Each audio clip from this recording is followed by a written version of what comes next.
for apostate. At last, we have a word wrap for apostate. Apostate. Apostate. Apostate. Apostate. Apostate. Apostate. Jamie Dodger, what the heck are you doing over there? Jamie Dodger, what on earth? What on earth am I looking at? You wanted to get it to 560, what the heck? Why is that number so important? You got some kind of 560. The thing? Oh my gosh, thank you. Thank you, thank you. Magic Ash, thank you for your sub as well.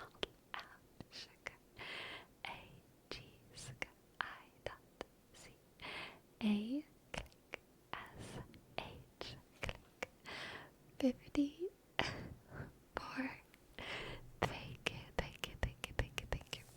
And Jamie, thank you for gifting 4 subs. J click use click S D click J A click M Isaac E D O D click G E R. Thank you, Jamie. And KFC, thank you as well for gifting us up. K click up shaka C S E R shaka B I dot A. Thank you, KFC. Thank you, KFC. Thank you, KFC. Clickety click, click, click, click.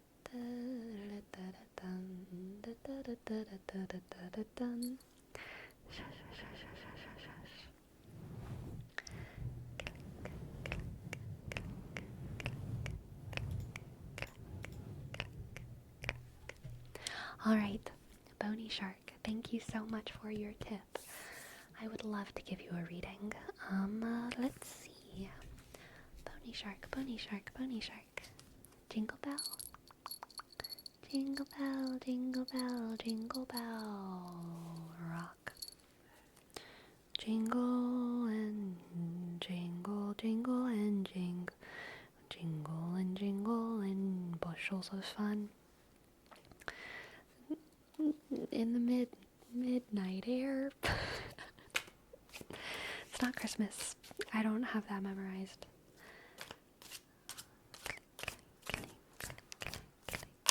Click, click, click.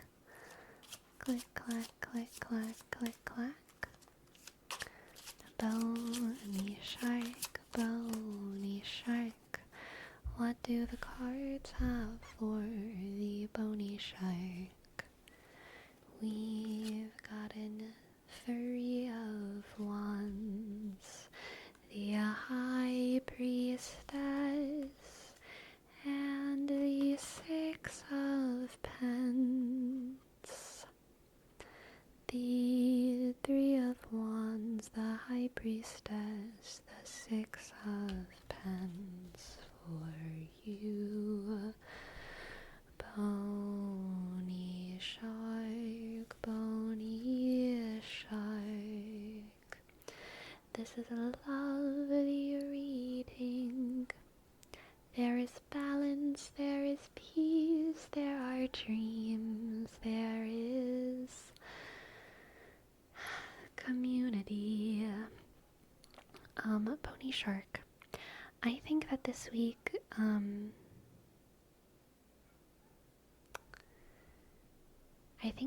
you're going to give extremely good advice to someone who has perhaps given advice to you in the past, someone who you're indebted to in some way. It might not exactly be like they give you advice and now you give them advice, but it could be. But I think that there's some person who you are a little bit indebted to, and you are going to give them extremely good counsel on something, and that's going to be you giving them back something similar to what they've given you, okay? And I think it's going to bring you and this other person closer together. It's not going to be like, the debt is paid, now you're gone. No, it's going to be like, finally you're able to return the favor, and it'll draw you two closer together. Alright. Let's get a oracle card for you as well. Oracle card. Oracle card for Bony Shark. Bony Shark. Perfect. The loop. The loop. The loop. What is friendship except endless debts to be paid? That's a joke, but also I think it is relevant to this moment in your friendship.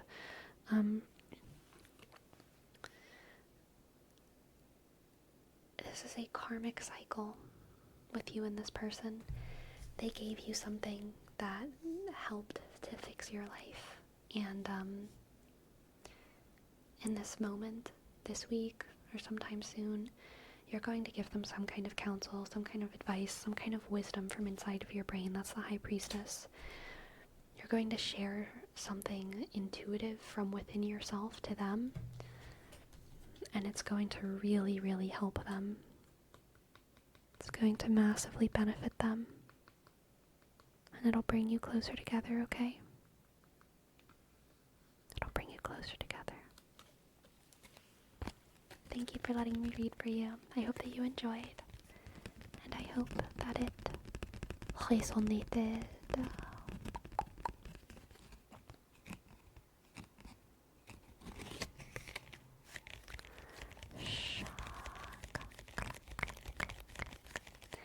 And for Flipster, we have a word up for... Okay. To the left, to the left, to the left, to the left, to the left, to the right, to the right, to the right, to the right, to the right. Now kick, now kick, now kick, now kick. Now walk it by your side, walk it by your side. To the left, to the left, to the left, to the left, to the left, to the right, to the right, to the right, to the right, to the right. Now kick, now kick, now come on baby kick. Now walk up by yourself, walk up by yourself. Left to the left, to the left, to the left, to the left, to the right, to the right, to the right, to the right, to the right. Now kick, now kick, now kick, now kick. Now walk up by yourself, walk up by yourself. And for jean shorts, we have a word up for gifted subs. Ah, the Christmas spirit. Gifted subs. Gifted subs. Y'all like the squishy cards? Y'all like that squish part? Do you like the squish or the stick? Squish or stick? Squish or stick? Gifted subs. Consensus is stick. Stick.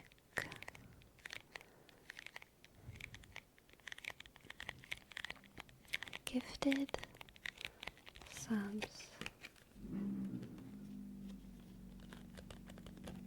What a loud car. What a king.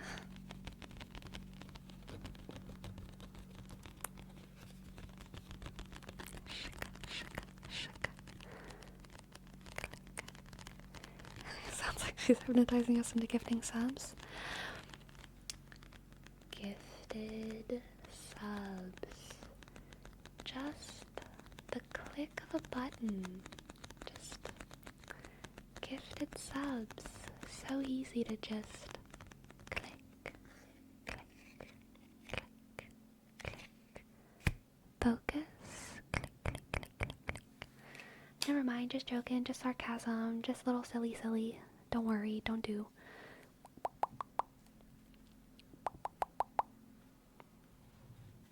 Just little silly thing. The hypnotism was a joke. You took it way too seriously. It was just a joke hypnosis.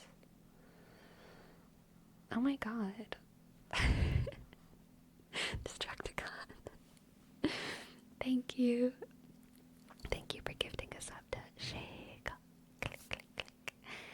S-H. Click. E-G. 0 underscore underscore. Click, click, click, click, click, click. Do, do, do.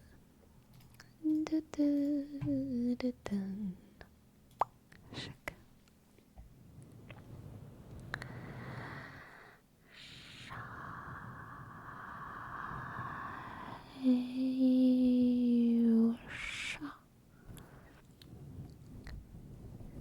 Relax.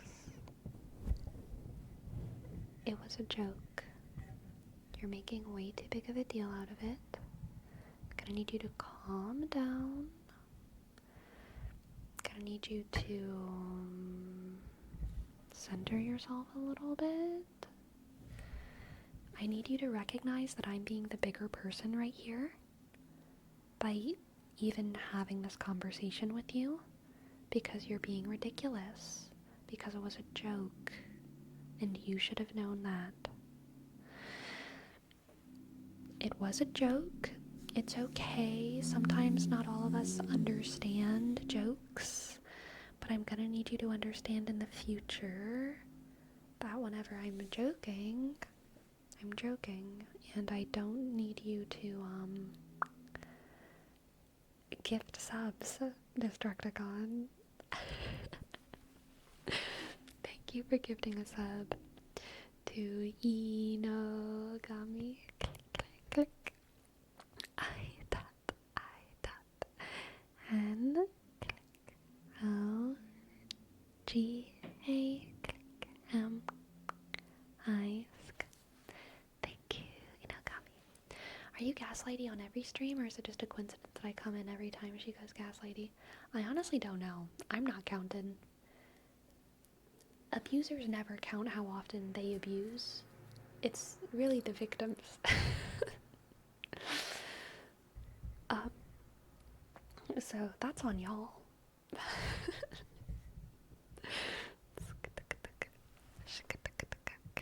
Perome, thank you for gifting us up. Thank you, Perome. Up, shika, shika. A, click. R, A, L, M, sk, sk, Are you our abuser? Sure is. Don't put words in my mouth. I literally never said that. I cannot believe you would even use that word. I cannot believe you would just throw that at me out of nowhere like that. Oh my god. Well, no. I cannot believe you would say that. Shika, shika, shika, shika. KFC, thank you for gifting us up. Okay, click, click. Up, check. C, sk. S, E, sk. R, sk. B, click. I, dot. A, sk. Thank you. Sleepy, you would make a good siren harpy. That could be fun. That could be fun. Click, click, click, click, click, click. I have a vision of sirens in my head, and I know what harpies are, but I don't have as clear of a vision of them. Don't they have wings? Harpies have wings, right?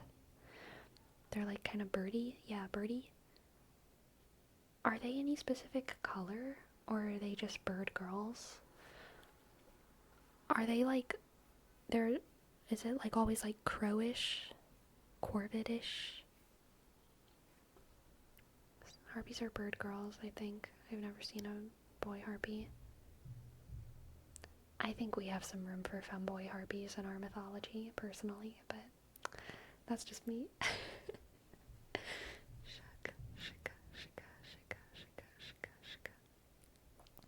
They usually have claws and wings, some feathers, mostly human body though. Okay, interesting.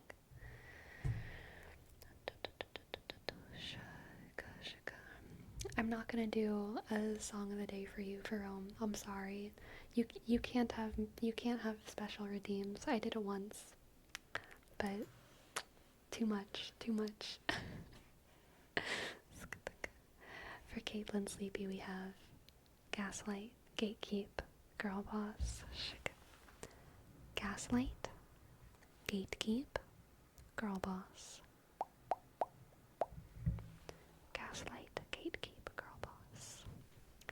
Gaslight, Gatekeep, Girl Boss. Shut up. Gaslight. You know what's next? Come on, you know it. Don't act dumb. Do you think it's cute? Gatekeep. There we go. Girl Boss. Gaslight, Gatekeep, Girl Boss. And Chasey. Thank you. Thank you for your sub. Thanks for your 7 months. Click. C-H-A-I dot. Click. S. E. 0. Shaka Putaka 4. Gaslight, Gatekeep, Girl Boss. Gaslight, Gatekeep, Girl Boss. Spooky RJ, go to sleep. Go to sleep. Spooky RJ, go to sleep. Shh.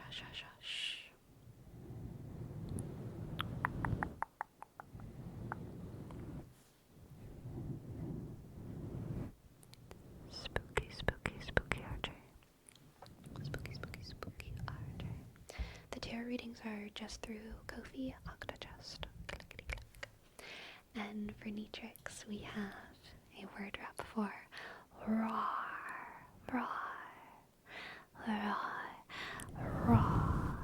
Shaka.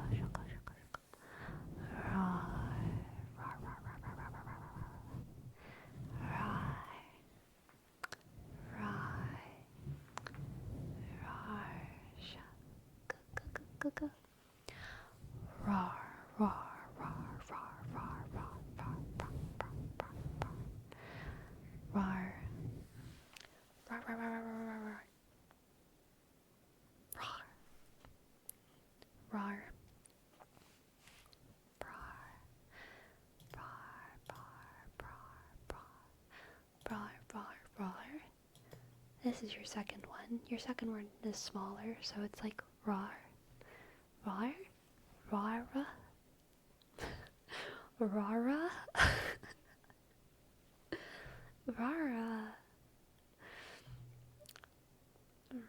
When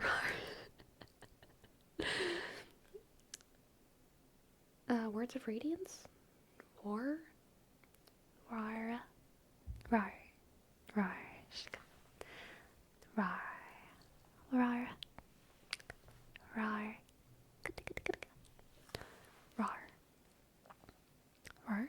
Reodin.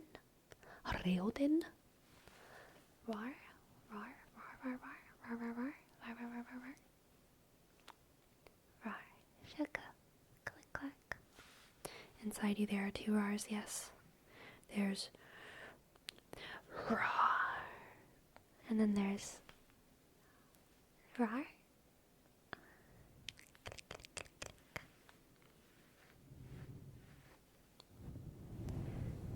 And for film we have some breathing sounds.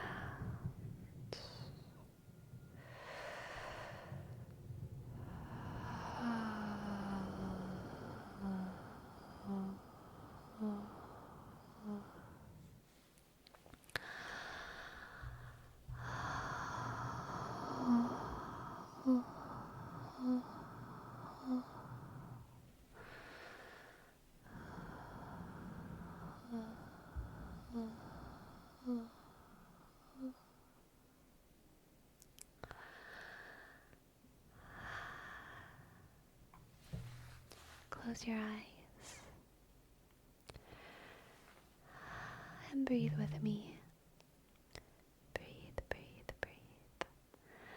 Thank you, Octogest. I'd absolutely love to give you a tarot reading. Thank you. Shaka.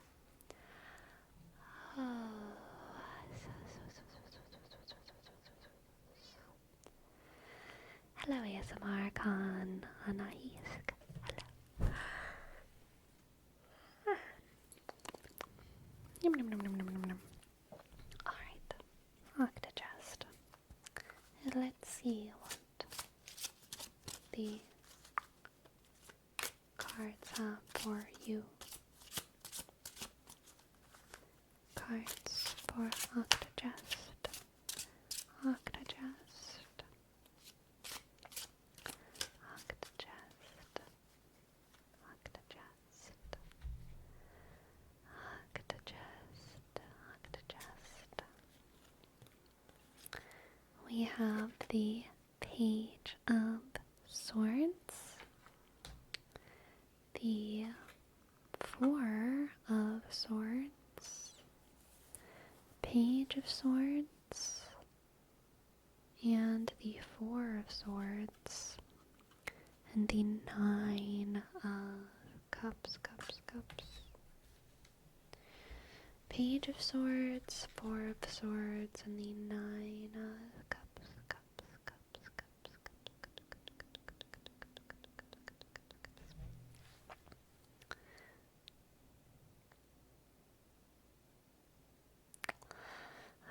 This is interesting. This feels very young, Octogest. This feels like you are... This is kind of the opposite of the reading that we did for Morpheus Prime earlier.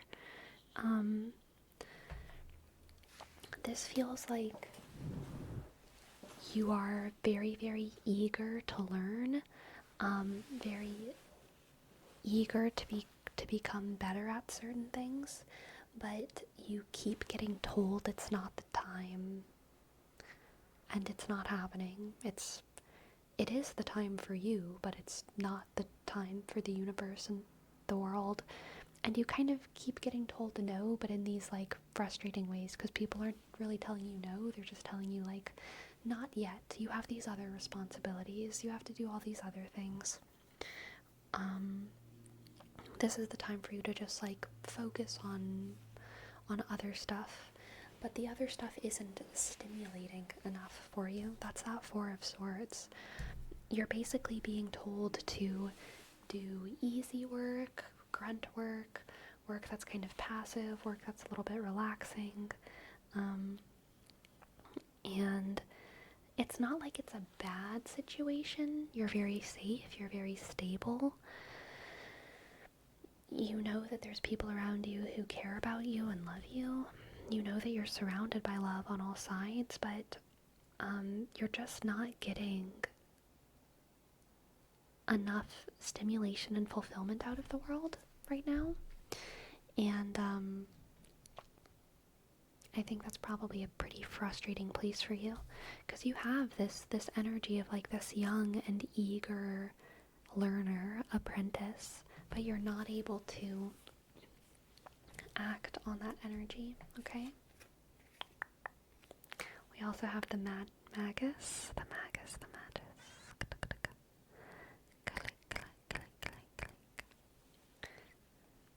The magician. This makes me think that you're gonna do a little bit of learning in secret, okay? A little bit of learning in secret. You're gonna not cut corners, that's not the right word. You're going to find opportunities where you can and when you can to expand and learn.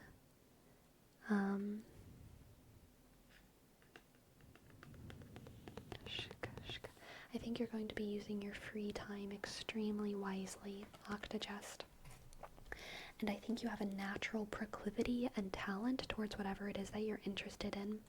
And I think that natural proclivity, that natural talent, is something that you need, it's something that you do find joy in, and it's something that you need to like empower within yourself, you know what I mean? Never get into this trap of thinking that your natural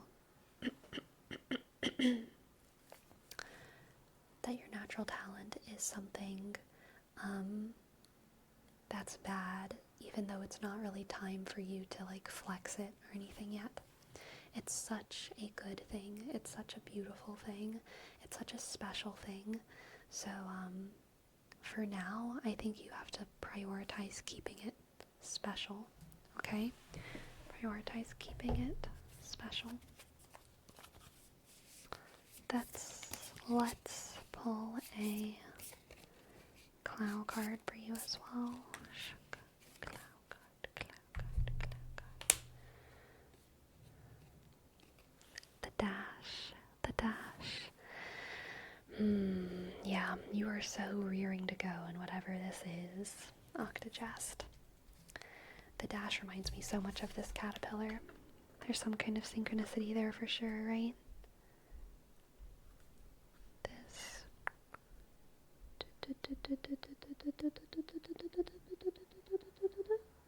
And this.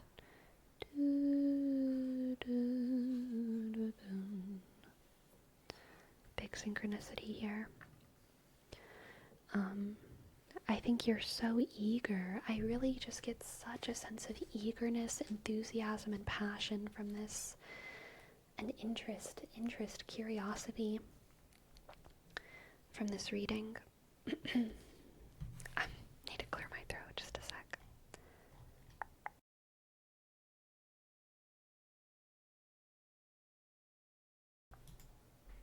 Yes. Such a sense of curiosity and eagerness, and still also this sense of frustratingly comfortable stillness. So if anything, this reading for you right now, Octogest, is just an affirmation that you're not doing anything wrong. Even though you're feeling stifled, no great opportunity is slipping away from you right now. You have so much energy, and whenever the time comes for that energy to burst out into the world, you're still going to have it. The world will still be receptive to it. Doors are not closing for you. They're just, you just can't open them yet. But it's not like they're closing, alright? So patience, self-love, nurture the passion within yourself. Your time will come. Your time will come, Octogest, okay? Your time will come. Thank you so much for letting me read for you. I hope that you enjoyed, and I hope that it resonated.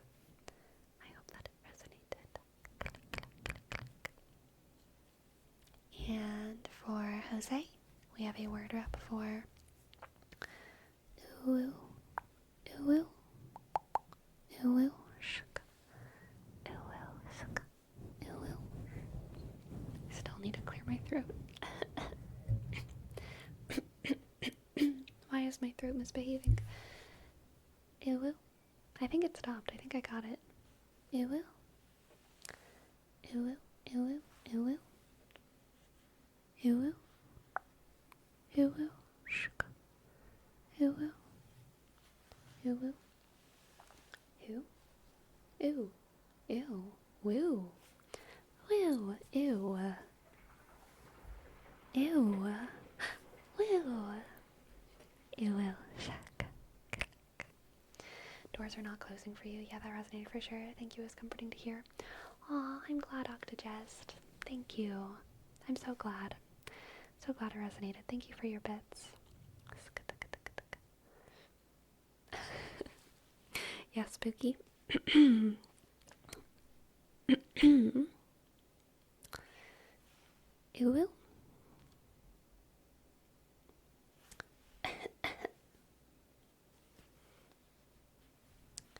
Ooh.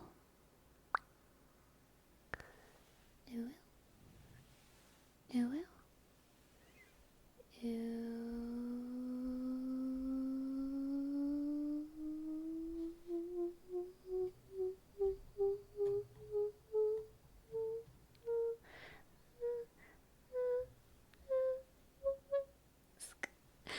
Neatrix, thank you for your $54. Thank you so much. Thank you so much. I appreciate it. Thank you. Ooh. Ooh. Ooh. Ooh. Ooh.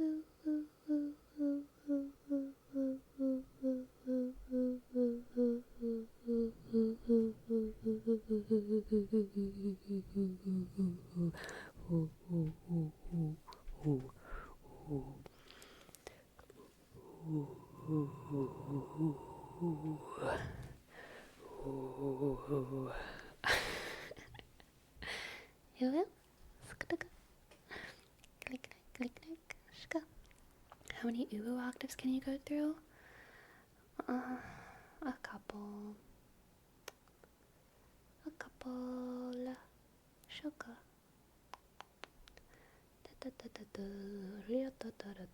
I wish I was better at Scandinavian accents, but I'm not. And with that, I'm going to go on my break because there's nothing really to expand on with that sentence. I'm going to go on a quick little 5-minute break, and then we will be back for more tingles, okay? More tingles. Tingles. Very soon.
I'm coming back with a hot take. Are y'all ready?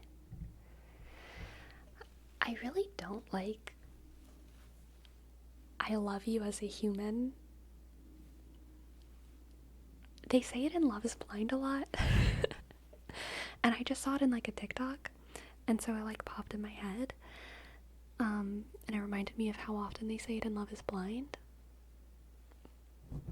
And they always say it as a way to say like, I like you, but I don't want to be in a relationship with you. That's what they mean, which is fine.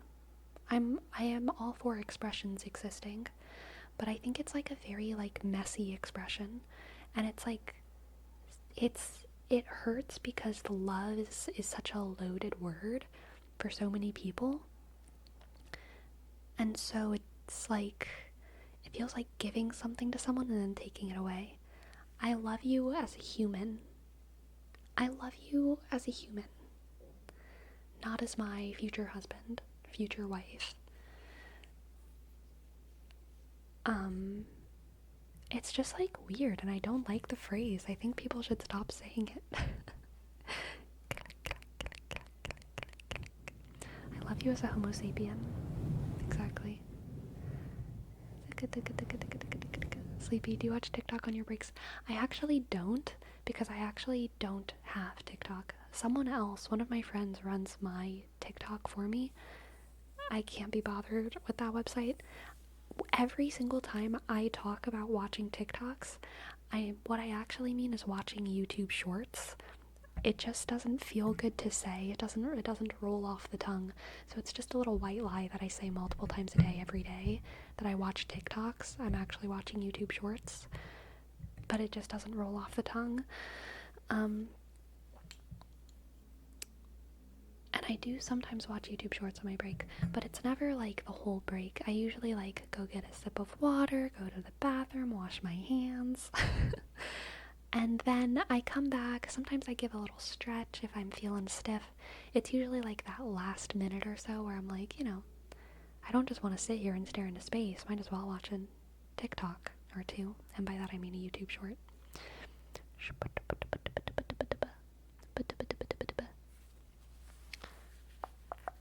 Shorts hurt my brain significantly more than reels. I've never been an Instagram person, so I don't understand reels at all. Then you sit and read chat. Sometimes I sit and read chat, but not all the time. Only sometimes. Clink, clink, clink.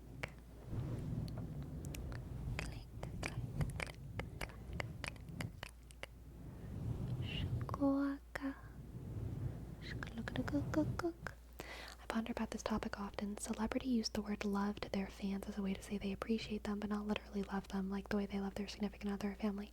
Yeah, I'm fine with that. I think that that's okay, because in English we use love in multiple ways, but specifically the context where you're trying to let someone down gently. And when you say, I love you as a human, ugh. I think even like, I love you as a friend is so much better than that. I love you as a human is so weird, and I don't like it. Because it's like, why don't I like it? It's just such a nothing statement. It's like, I offer you the same dignity that I offer all strangers. Except instead of saying that, you say, I love you. Which is so loaded. It's so loaded. But you're basically turning them into a stranger in the same sentence. I give you the same dignity that I give all humans. I worship you as I worship all humans. I think you're amazing as all the rest of the humans are. I think you're so creative and so talented as all of the rest of the humans are. I think you're so smart as a human. I love you as a human is like, it's such a nothing statement. But it has that loaded word in it that makes it like a poisonous nothing statement that just stabs someone in the heart. I mean, even you're like a brother to me is at least saying something. Not everyone is like a brother to them. Everyone is a human. You know what I mean?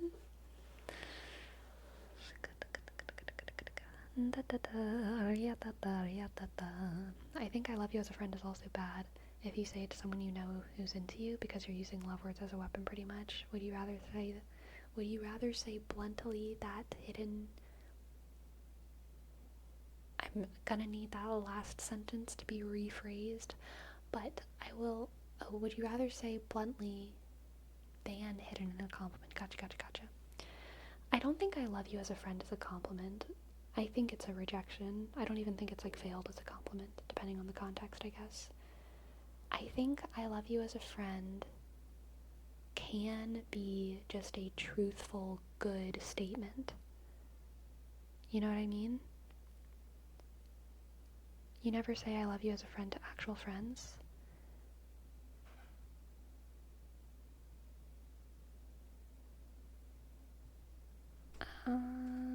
Yeah, I think you're right. I'm trying to like think of a situation where I would. I think the only times I would be like if I was doing it like ironically. You know what I mean? Like I could see myself saying that to like family members ironically. Like my cousins, like hugging them at the end of like a family reunion and being like, oh, I love you so much as a friend. But then it's like a joke. It's like a joke when we all laugh. But yeah, I think you're right about that, Drino. I think it's pretty much always a rejection.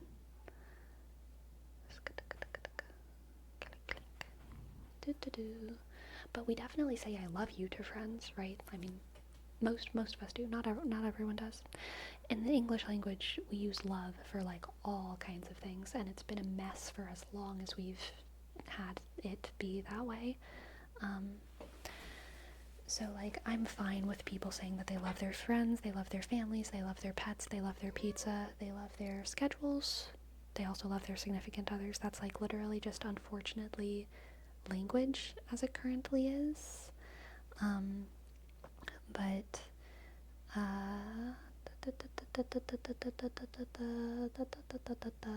I do think that sometimes in specific contexts it can be like weaponized in sad ways. I love my parasocial relationships. So true. Dude, speaking of parasocial relationships, one of my favorite YouTubers of all time is back. She undeleted her channel, unprivated all of her videos, and started posting again. I don't think she unprivated everything, but she unprivated most things. It's Kelly Eden. I watched all of Kelly Eden's videos back in the day. I loved her. She was one of my favorite YouTubers of all time. She was such an inspiration to me. She's like an alt model. She has a lot of tattoos. She used to have pink hair. Now she has brown hair. But she used to be like this pink-haired, cosplaying, alternative model. You gonna go pastel alt? Dude, ask me when I was like 18, 19, 20, and yes, 100%. Now, you know, it's always an option, but it's like not like, it's not what I'm currently aiming towards. But I mean, I do love her aesthetic. And I used to be such a massive fan of hers. I loved her, and she's back, and she's just doing her cozy sit-down chat, get ready with me, do my makeup videos, and it makes me so happy. I'm so glad she's doing well.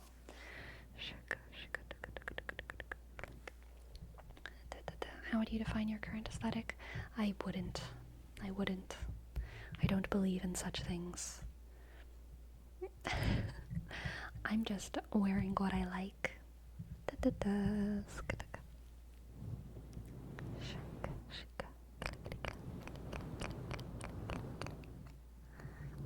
was gonna ask this before you went on break. Is your hair dyed? Yes, it is.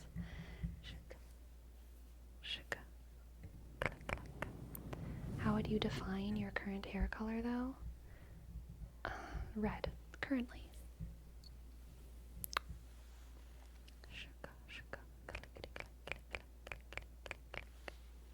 Blonde.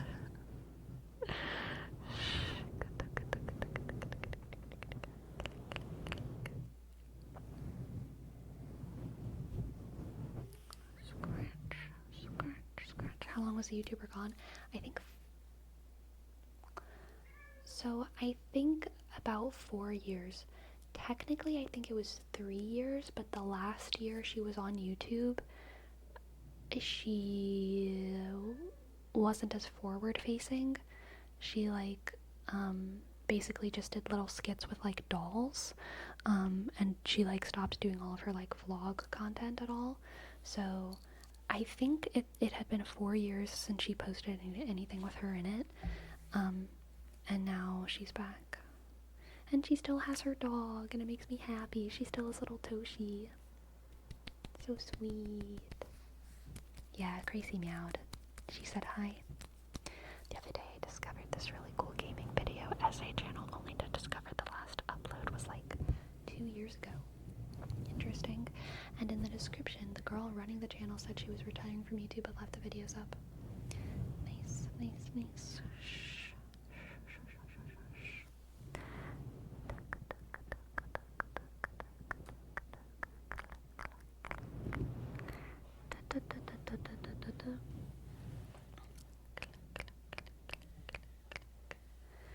How do you feel about YouTuber streamers taking those really long breaks?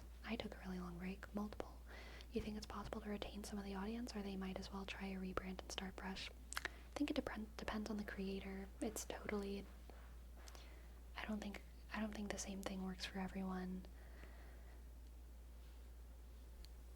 It just depends on the creator, you know. Would you ever do a full video of Scratchy Gomi? Probably not. Not a full video of Scratchy. I mean, maybe. There's always a possibility. But I like doing role plays that are kind of personable, too much to do like focused trigger videos in general.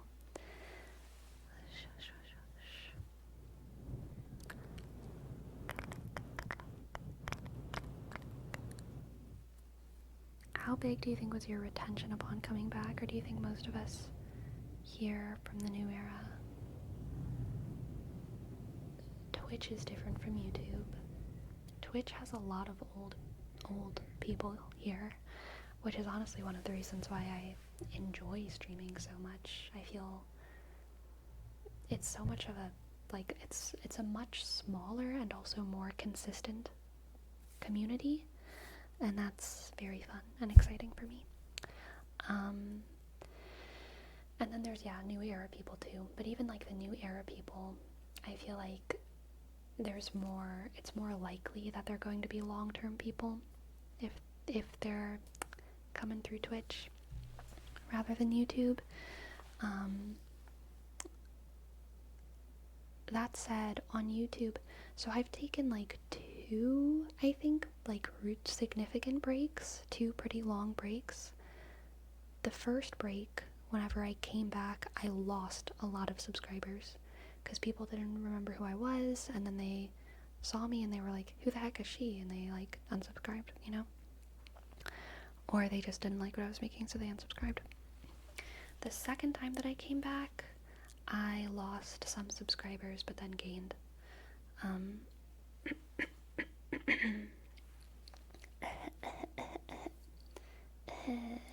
don't know why I actually do. Anytime I go running, my throat is like weird for the rest of the day. I don't know what's up with that, but I'm gonna clear my throat again.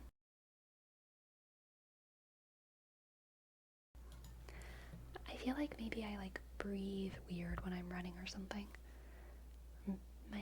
My throat always gets weird for the rest of the day. If it's not too personal, why did you take long breaks? Or just feeling out of motivation? I mean, mostly it was just that it wasn't my full-time job, and I needed to invest my time in the other avenues of my life. That's like the simple answer. I just couldn't do it anymore. Did you ever consider rebranding? I mean, like, in the technical sense, yes, I considered it, but I also knew that that wasn't the path for me. I considered it. I knew it was an option, but like, I'd just rather be myself. I rebrand like every day, like depending on what I have for breakfast, you know? So I feel like for me, rebranding is like,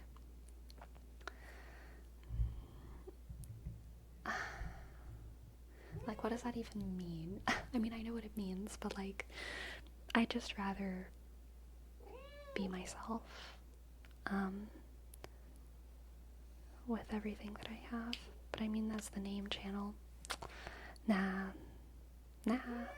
Why? Hi, girl, what's up? What do you want? Do you want to come on my lap, or do you want to just run around and meow everywhere? Because that's fine. We feel our feelings in this house, okay? I gentle parent my cat.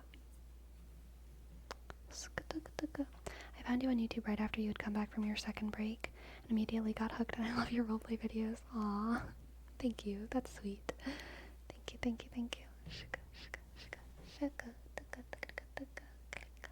Did you give Crazy iPad time?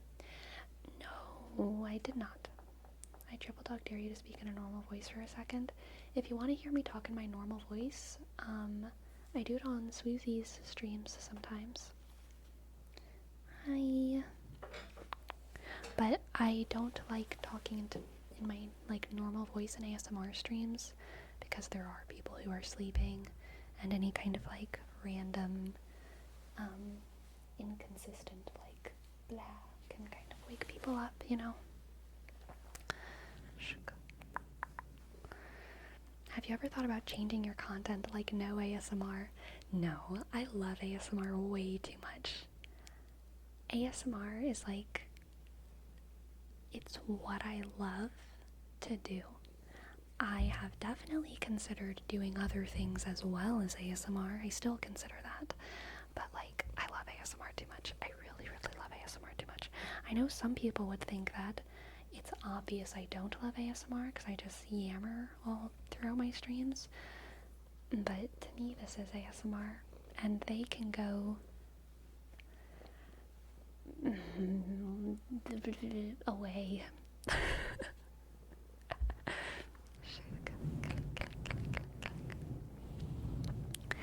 She's on my lap right now. Click, clack. Good thing too, because I love consuming ASMR and soft speaking.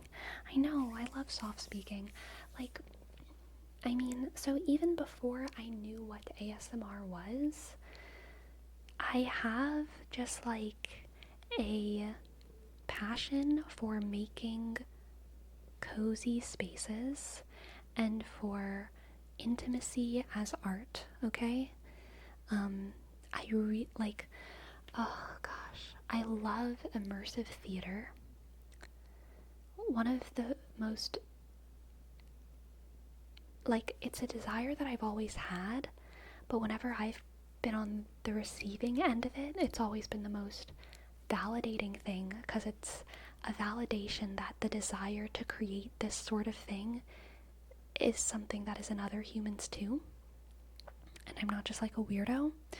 But one of the first times I experienced that was this theater show that I went to. What was it called? Fringe Fest. Fringe Fest in New Orleans is like a arts festival, and it's diverse and weird and independent theater, and it's awesome. And one year, I wish I could remember the year, but I can't, and I wish I could remember the name of the show, but I can't. I was too young. I was probably around like 12 or 13. I went to this show that took place inside of a shotgun house. Shotgun house is a type of architecture in New Orleans, very skinny little tall house. And so the show took place inside of a house. You walked inside and there was about 10 seats scattered facing different directions. And every audience, it was a small audience, 10 people per show. We sat in a chair. We were all facing different directions. all the lights went off. We were in pitch blackness. And the show was about miners lost after a major cave-in, coming to terms with their mortality. And it was I'm pretty sure there was 3 actors, maybe 3 or 4. And it was just these guys like crawling around with their headlights on, trying to find each other. One of them was injured, talking. It was such an intimate show. I feel like I could like cry thinking about it. And this was cozy. It was intimate. It was intimacy as art. It was people close together. It was immersive, not in the sense that I was a participant in the show, but that it was happening around me, not in front of me as like an audience member with a curtain. It was the first theater show where people were speaking softly in hushed tones. And I was so moved by it. And that was one of the first like theater moments for me where I was like, that's what I want to do. I want to give people like intimate experiences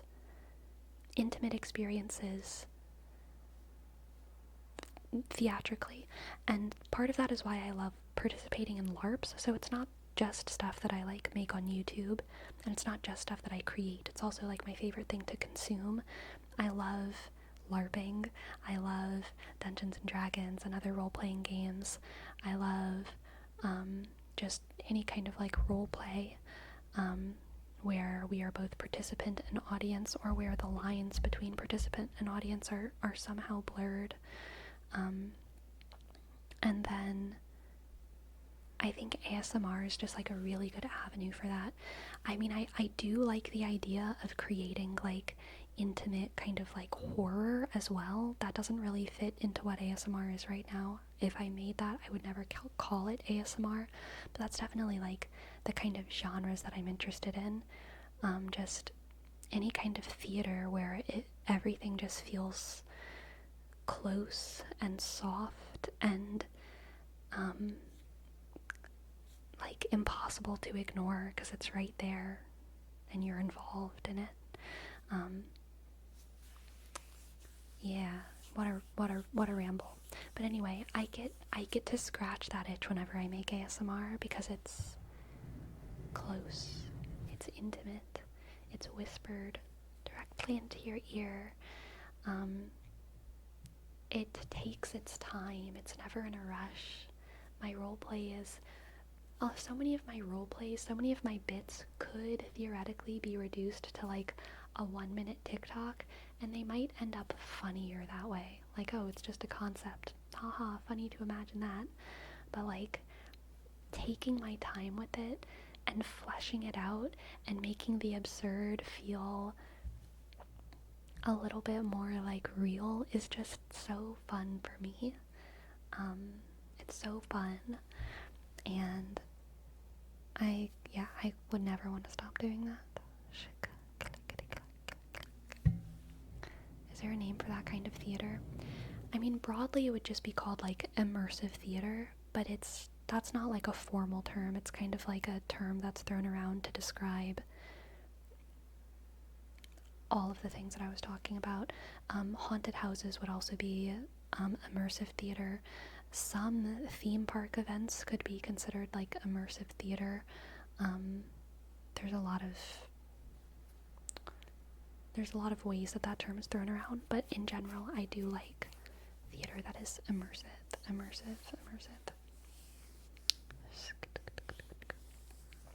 When you say intimate horror, my mind went to this specific ASMR horror movie, horror video called The Vampire's Den. It's so creepily tingly. Yeah, I'm sure I love that stuff.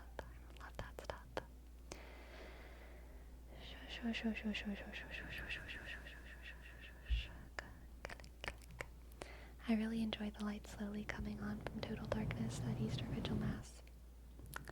It's part of why I love religion as well, part of why I love Catholicism. That might have been the thing that originally planted the seed. I mean, like, the Mass is always a intimate experience, and I'm sure other denominations some denominations get at it, but in the Catholic Church, when you go up and you like receive the Eucharist, which we believe is like the body and blood of Jesus, and then we like put it in our mouth, like it's such a intimate ritual. That definitely could have been the planting of a of a seed in my little child brain. Transubstantiation. You know it, Octogest. Don't we love saying words? Click, click, click, click, click, click, click, click, click. Shaka, shaka. Shaka, shaka, shaka, shaka, shaka.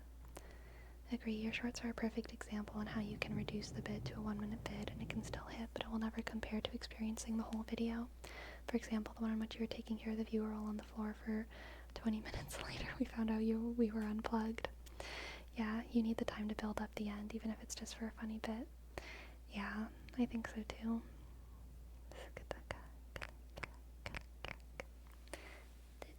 Why was the sentence to get tingles today? Because you simply haven't gotten enough tingles, Cat Lady Kate. You simply have not gotten enough tingles. Our Catholic Church is typically crowded during big holidays, yes. I feel like Eastern European churches would be intimate and cozy in those scenarios, but they get cancelled out by everyone being packed like sardines. Yeah, holidays? Ugh. Most holidays, don't look at me. Bishop, please don't look at me.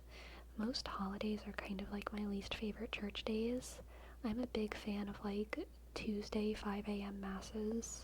Those ones are my favorite. It's smack dab in the middle of ordinary time, where I'm surrounded by like 2 old ladies holding a rosary and one man who's like a plumber about to go to his shift. Those are my favorite masses. Christmas Mass, Easter Mass, you know, I love them, I go to them, but it is crowded. It is crowded.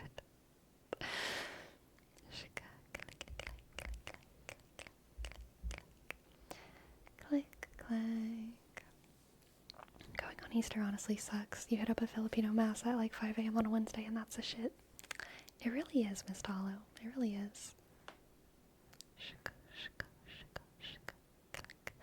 Middle of the day street clothes come as you are type mass. Yeah, I will say college masses are always like come as you are, and I do miss that. I miss that about like kind of being on a college campus. I don't think the Oregon colleges have churches on them, which is funny. But at LSU in Baton Rouge, there's a street that has every church on it, which is hilarious. At the front of LSU campus, there's a street that has like a church from every denomination of Christianity and also like a temple. I don't think they have a mosque, but I could be wrong about that. I don't know. I'm pretty sure they have a temple, and then they have like 10 churches. One of them's Catholic, and then one of them's like Luther, and one of them's Baptist. It just goes straight down the line. It's very funny. Church Street, yeah. Because, like, you know, they can't have just one, or else it's like discrimination.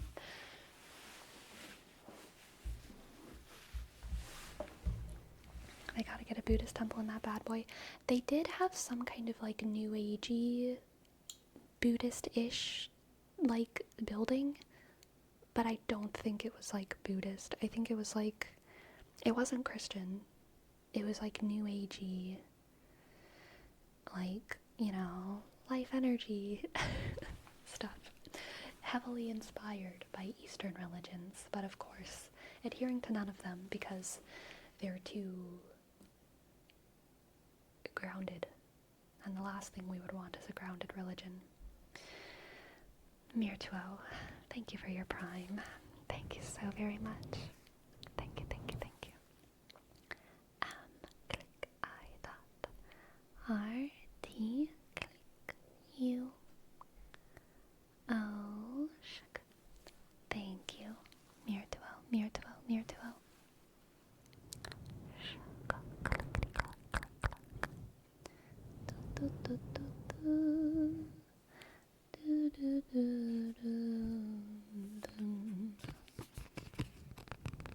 You know, it needs to be ordained as a Catholic church more. Outdoor spaces. My cousin got married in a consecrated redwood grove. Beautiful. That is beautiful. Yes, outdoor altars are gorgeous, gorgeous, gorgeous, gorgeous.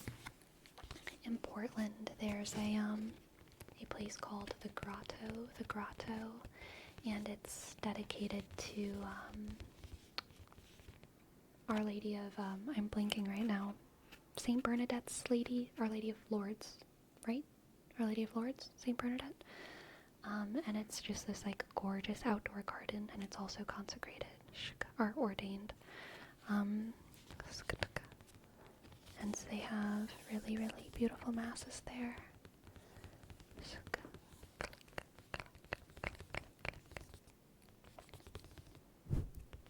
In Yucatan, there's a Catholic blessed cenote. It's a sinkhole that had a church built into it for the Lady of Guadalupe. Oh, that's so cool. The grotto is kind of similar. It's like a mountain with a hole in it. I think it was dynamited out. I think it was exploded. So not a sinkhole, an explode hole. They got a Lady of Lourdes. No, Drano drinker. Our Lady of Lourdes, the place. I believe it's spelled Lourdes. But I don't know. I could have said it. I could have spelled it wrong. Parasocial, thank you for giving a sub. Thank you, Parasocial. P, Y, click. R, O, S, O, C, I, dot, A, L, 1. Thank you. I love places of worship acting in harmony with a natural beauty. Me too. The Our Lady of Lourdes, the grotto is underneath a Servite monastery. The Servites are, I believe, a branch off of the Benedictine monks. I'm pretty sure all Servites are monks. I don't think that there's Servite nunneries. I think there's only monk monasteries.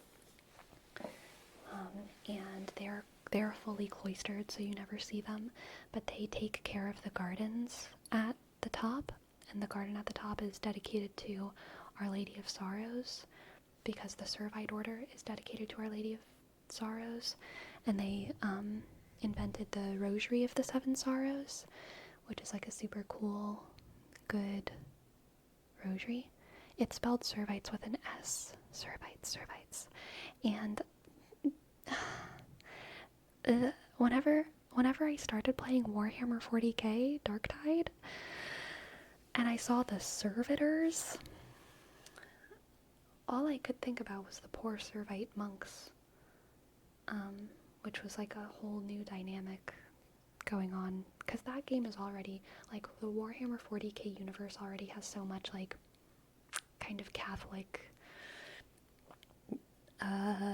inspiration in it, which makes it more fun and interesting. But the Servite servitor crossover was one that came out of left field for me.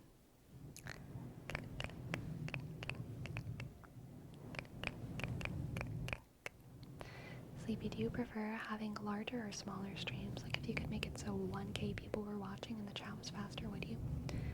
I believe to my core, I truly believe, even if I had 2K streams, if I was only on Twitch, I think chat would be manageable, because so many of y'all are sleeping.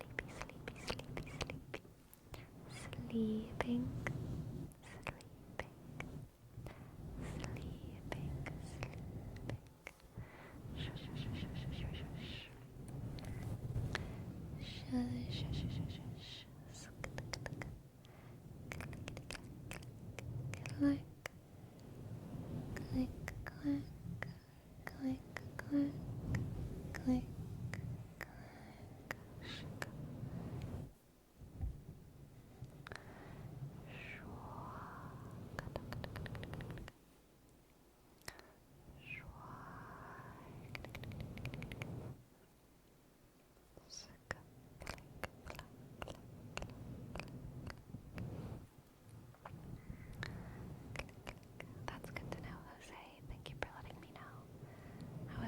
with that white noise.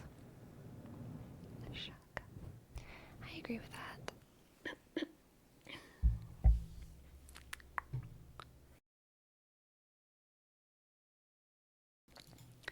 I agree with that, KFC Serbia. I'm sure eventually I would have to make it subs only, but we are nowhere near that yet. And like on Twitch, growing from like 300 to 500 average views is like massive. Like that's massive. Growing from 500 to 1,000 is like massive.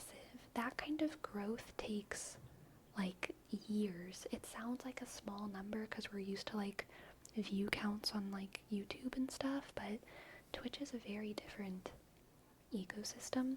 Live anything is like very different. Expectations for views are like so much, for live viewers are so much lower.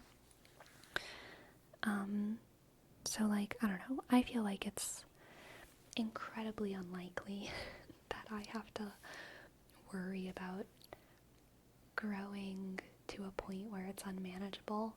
Like, it's pretty hard to grow live streams. That's okay. It's okay. I'm happy with it. Check.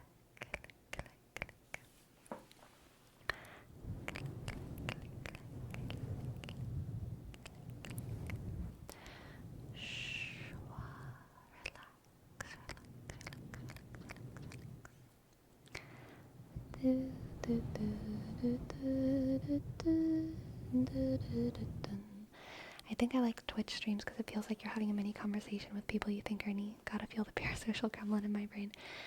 No, I mean, part of what I was saying before, I think I was like on a tangent, so I forgot, but it was in my head.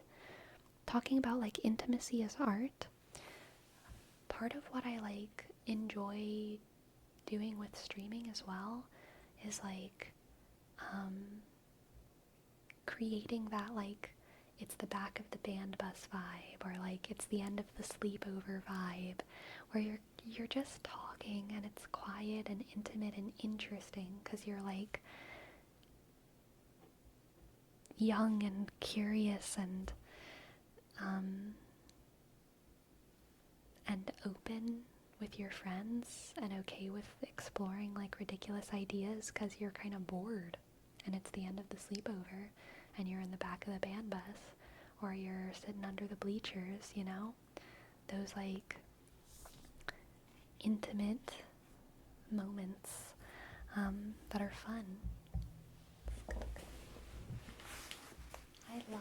I love that like late night slumber party vibe. You're in the art room eating lunch with the art teacher. Exactly. I love that vibe. Sick. It's fun to chat with y'all and see the same names, and even the new people join. They're cool to see them become regulars. Yeah, I agree. I'm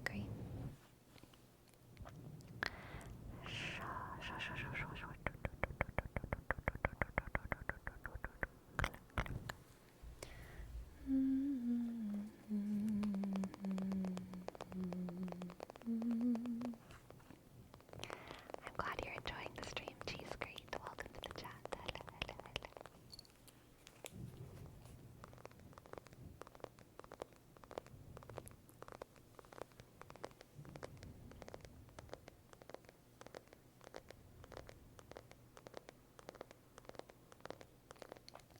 Like if an utter complete contrast to what we have here, Sleepy did a hot tub stream, then the ecosystem would be so different. I don't know. So I know the I need to clear my throat again. I'm so sorry. I know that I haven't watched any hot tub streams. I'm uninterested. I have no need to. That said, I have had cozy as hell conversations in swimming pools before. I don't ever see myself doing that or have a desire to do it, but I totally could see it being a aesthetic for interesting art interestingly intimate art. I'm totally like not against the vibe, the potential, okay, of the pool hot tub vibe. But also, like, I don't swim. So it's not gonna, probably not gonna be my thing. We were talking about how you cultivate chat environment. Fair. Sweet sleepy, that's not what happens in that category. I know it's not what happens, but I don't think we should disregard the potential, okay? One day there's going to be a very cool hot tub streamer. One day there's going to be a hot tub debate bro, alright? And I will eat that up.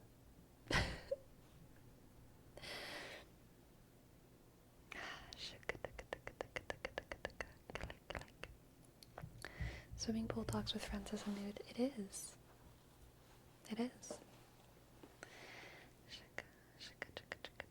I can't wait for waterfalls and meta. Me too. I don't think bros are successful in that category one day, Jerome. I believe.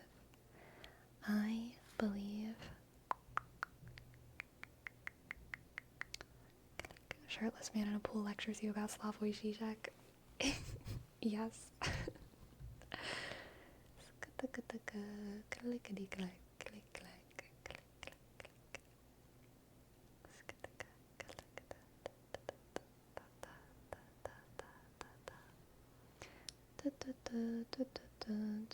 I don't know what hobby horsing is, so I cannot answer that. I don't know. If you like intimate theater and moments, do you like intimate movies? Yeah, I like movies that feel very close. I really like movies about storytelling. It's one of the reasons why The Fall, directed by Tarsem, starring Lee Pace, is one of my favorite movies. It feels very cozy to me. A lot of books feel very closed to me as well. I think closed spaces is like a very important part of the vibe. Closed spaces. Closed small spaces. And then, yeah, I like media where it's like continuous. Like there's not as many scene breaks and set changes and stuff. I like, The Fall does not fall into that category. I'm just like listing things that kind of strike me as aspects of intimate art that I like. I like one-person shows. I also like two-person shows where the same two people are just having a conversation on stage for the entire time. I loved 12 Angry Men. I like 12 Angry Men is like one of my favorite movies because it's just 12 men in a closed room, very intimate.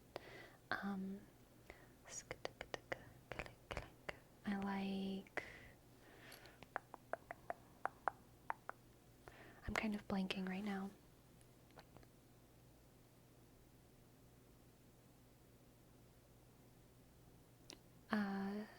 Yeah, that's all I can think of. The Fall is amazing. It is, IRL. Oh my gosh. Urkella?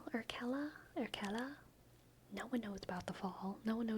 I always feel like I'm the only one. I'm so happy there's someone else. Have you watched Moon with Sam Rockwell? I have not.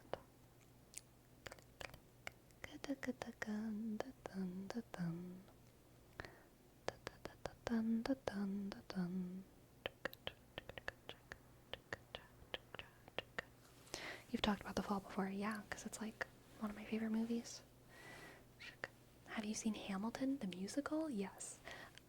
I would not categorize Hamilton as intimate art, but I did love it.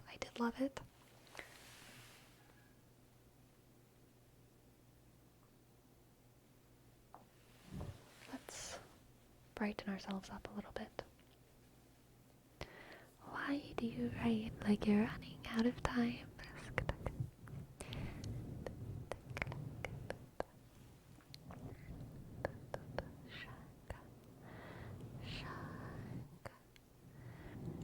There's a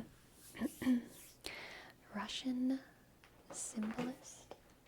Grayson.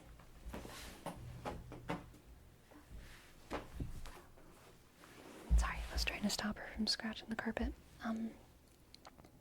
There's a Russian symbolist drama called The Stranger. I think it's Russian. Gosh, I could be wrong. I need to clear my throat again. I'm so sorry. It's a symbolist drama called The Stranger, and it really gets out what I'm talking about. Oh god. Oh. I'm just gonna list theater shows that get what I'm talking about, because I just have 3 in my head right now. The Stranger, and it's by some guy with a super Russian name, but they might be like Ukrainian, not Russian, but I think that they're Russian. The Russian symbolist drama, and then the other one is The Moors, which I believe is British. Can't remember who it's by. And then there's Gideon's Knot.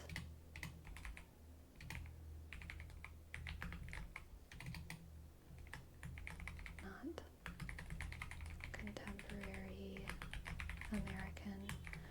The Moors is also contemporary.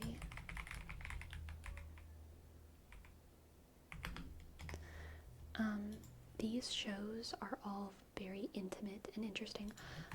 Also, The Pillowman, contemporary. I don't remember where it's from. Oh, yeah, You Got a Destructicon, The Pillowman. Those shows deeply affected me. All of them. So trapped. Such an interesting feeling of trappedness in all of them.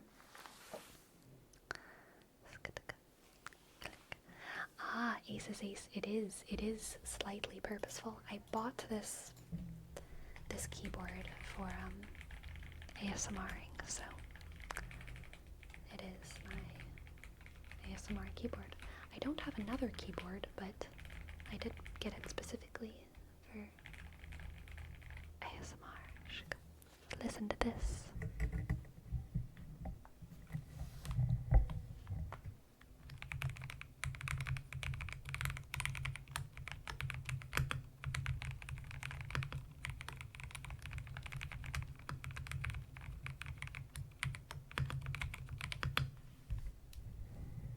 Yeah, basically, I wanted to make sure my typing wasn't super obnoxious, and if anything, a positive experience.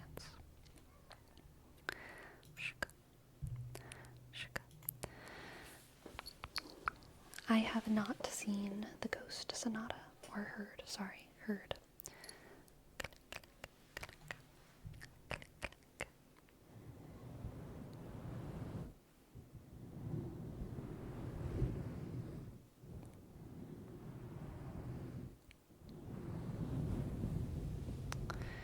Not that I know of for Rome. I don't think there's anything like that. But maybe. I just might not have heard of it. I think the movie Her is stylistically what I like, but I have talked a lot about it and how I don't like it. I think I don't like it because of its like specific content. Not even because it's bad. I think the writing is great, the acting is great, like everything about the movie is great. Just me as a person, I think I have a dislike for I think it makes me feel negative feelings. So it's not like a critical judgment that I think the movie's bad, but I think the movie Her is also very intimate and gets at what I'm talking about. I just don't enjoy it because it gives me negative feelings. Oh, another one is Marjorie Prime, the play. I haven't seen the movie or the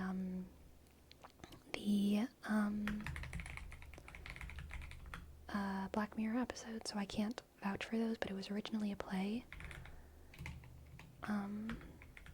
And very cozy, very trapped, very interesting.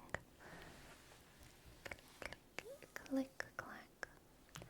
Click, clack, click, clack. Click, clack, click,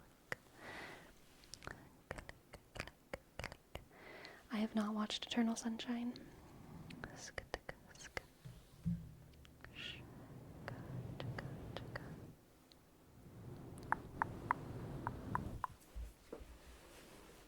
I've been trying to read more. Do you have any book recommendations? Things that are either thought-provoking, romantic, or fantasy. So, thought-provoking and my coziness rambles is making me think about Ishmael. Ishmael is philosophical and also very intimate and strange and cozy and semi-fantastical, but it's a philosophy book. Kind of.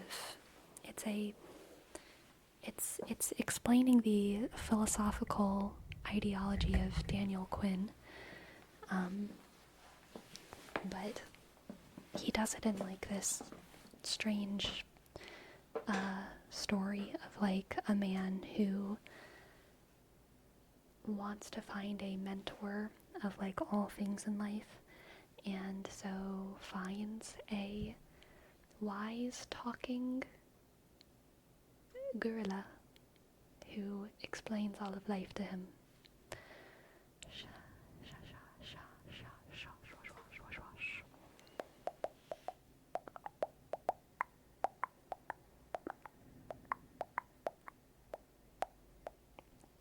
I have not seen Perfume, the story of a murderer.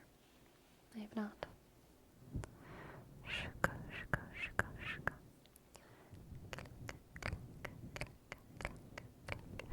Literally having a nosebleed as I listen.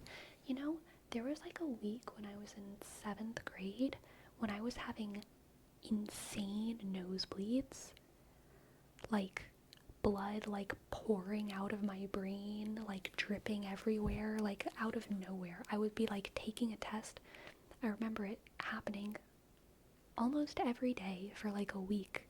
I was just getting insane nosebleeds, and then it stopped. It was the weirdest thing. It was the weirdest thing because it was a lot of blood. I remember when I was like 3 or 4, sometimes getting nosebleeds from like just picking my nose too much and being like, oh, I guess that's what happens when you pick your nose too much. But this was not that. It was crazy.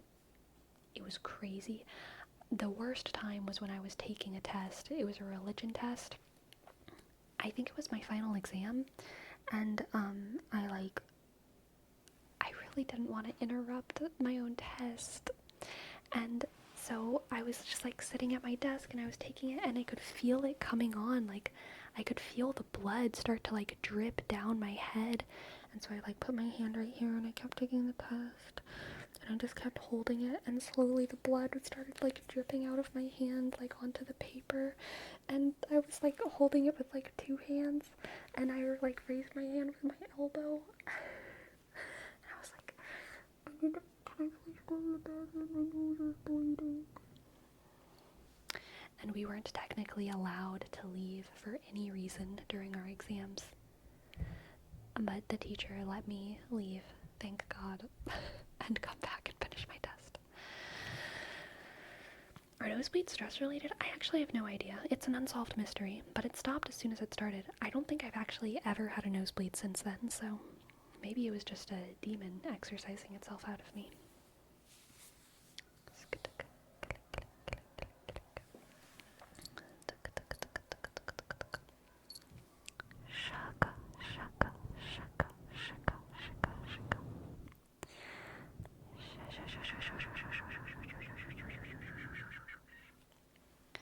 Oh my gosh, August. So, like, I went to Catholic schools where we had uniforms, right? And my uniform sweater got... I'm so sorry for this obnoxious dog barking. I'm sorry.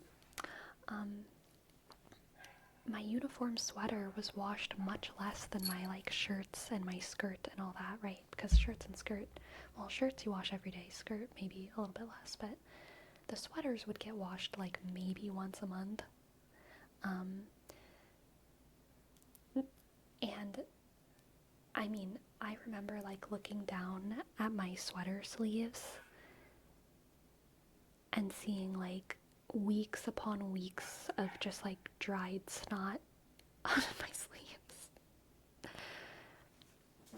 because I would get sick. And again, as I told y'all, like pre-COVID, my family, we just went to school. Like, if we could go to school, we went to school. That was the only reason we would stay home, was if we could not get out of bed and get on the school bus. And so I went to school sick all the time growing up. I'm sure I got so many other people sick. I had not been socialized at all to think of that as a bad thing. I thought I was doing a good thing by, like, going to school even though I was sick. And I would just have sleeves full of snot, and I mean, I wouldn't even complain about it when I got home. I would just be like, yeah, whatever, it's my snot sleeves. Ridiculous. Or, yeah, children will oppress themselves if you don't teach them that they deserve better. Especially in Catholic school, dear God. I think parents worry sometimes too much about their children being spoiled, when really there's like quite a lot of children who have the opposite problem. They won't assume that their problems are not normal, whatever those problems are, you know, like nose bleeding constantly, horrible I mean, there's so many kids, dyslexia, there's so many kids who have like undiagnosed like things or like problems, and they're just like, I didn't know I could ask for help with this. I didn't know I just had to like let my parents know that my sleeves were full of snot. Not being able to see the board. Exactly. Kids will oppress themselves. Something we gotta be careful of.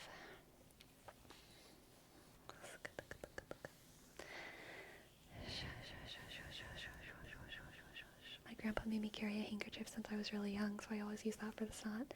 Damn, that's nice. To be fair, I also never thought I had to do that. Yeah.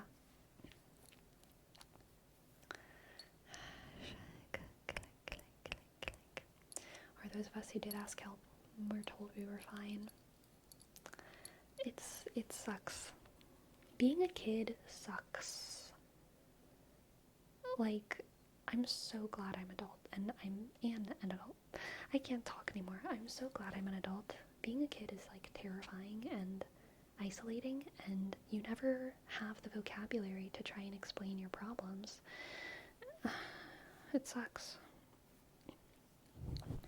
It is getting to that time. It is.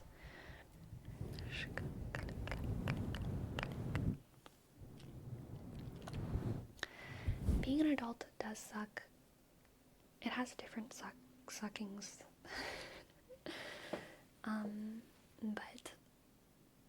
But personally, I prefer the suckings of adulthood.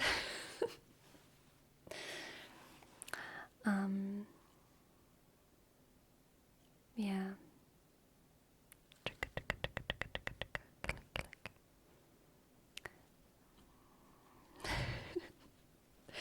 Yes, everyone. Yes to what everyone is saying. I think I may be lucky to not have this problem because I get migraines, and as a kid I had like a sixth sense of when I was going to get one, to the point if I said, "Mom, I feel a headache coming," she'd let me stay home. That's pretty nice. That's pretty nice. Click, click. We feel free because we lack the very language to articulate our unfreedom. Oof, what Zizek was talking about, but I think it's applicable. Yeah, that makes my heart do things. That doesn't give me butterflies, but it maybe gives me like caterpillars or something. You know, it's an interesting feeling inside of my body. The caterpillars.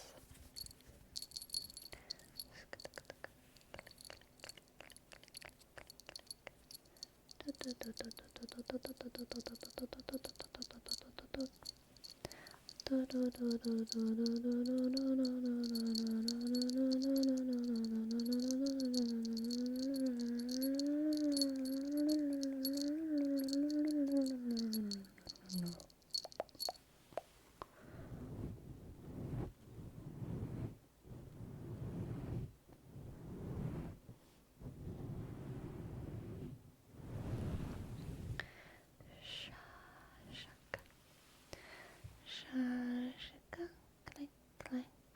click,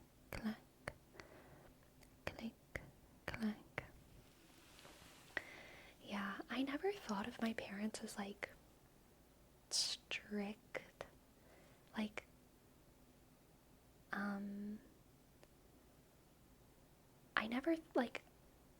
I never thought of my parents as strict, even though looking back, there were certain things that other kids, like, used their freedoms in ways that I'm sure my parents would have let me, but I literally just didn't have the nature where I knew that I could, like, ask. You know what I mean? Like, I didn't know I could, like, ask to do so many things when I was little. So my parents didn't even really have to, like, implement harsh rules, you know? I guess I was just strict on myself. I don't know.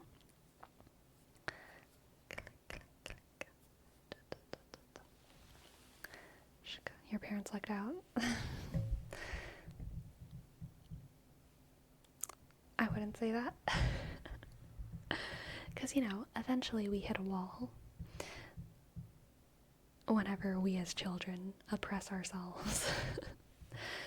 Eventually it explodes. So, I don't know. No, I don't. Yes. No. The only thing that ever made me feel true sadness inside, honestly, was in Revenge of the Sith when Anakin says, "You didn't kill Anakin, I did."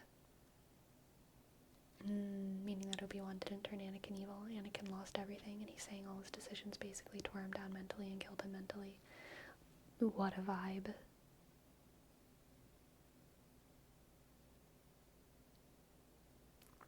From their perspective, you must have been easy to raise. They do say that, yeah. At least probably until about the time I was like 15. They did, yeah. Yeah. It is talked about. Oh, they were such good children. They are so good. They're so good. They're just so good. They're so quiet. They never ask for anything. They're so good. They get along so well. Yeah, that is definitely true.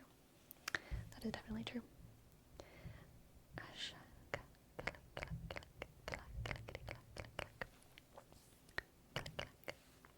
I got a litmus test for you. If the enemy bot lane doesn't connect you to farm and take their tower, or wait for them to connect and let them farm to catch up so it's as even as possible. If the enemy bot lane doesn't connect you to farm and take their tower, I feel like you're missing a word. I don't understand. If the enemy bot lane doesn't connect you... Oh, never mind. If the enemy bot lane doesn't connect, do you farm and take their tower? Gotcha. Do you farm and take their tower, or wait for them to connect and let them farm to catch up so it's as even as possible? It depends on if you know where the jungler is or not. That's your answer. That's your answer. Shaka, click. Shaka, click.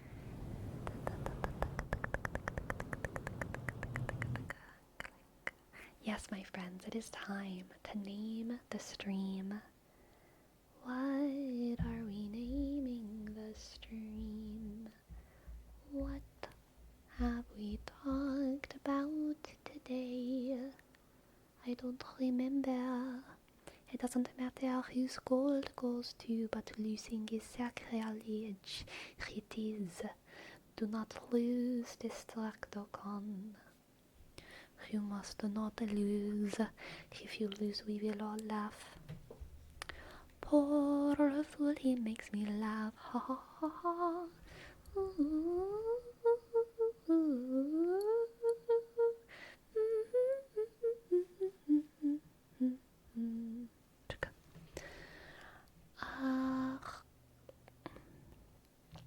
We talked a lot about transhumanism. We did.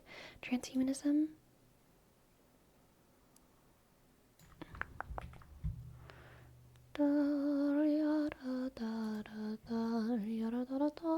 I don't think we really talked about weaponized compliments. Because I don't think the I love you as a human, or as a brother, or as a friend is a compliment. I disagree. I disagree with calling it a compliment. It also didn't last that long. Transhumanism.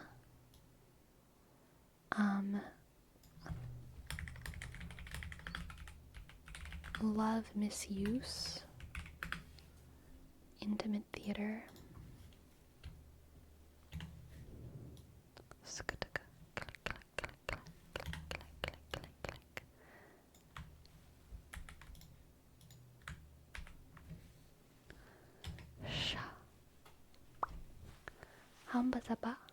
How's about the boat? How's about the loot? How's about the loot? How's about the boot? Who's a doozer? Who's a doozer? Who's a doozer read? Who's a doozer read?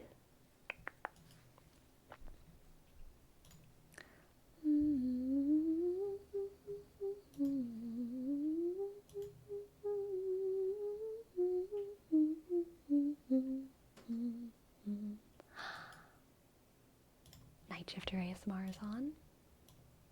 Sounds like a good deal to me. Sounds like a good deal to me. My friends, I've had a lovely night with you all. So many rambles, so many chats. Y'all are all pretty special. I love you all as humans, okay?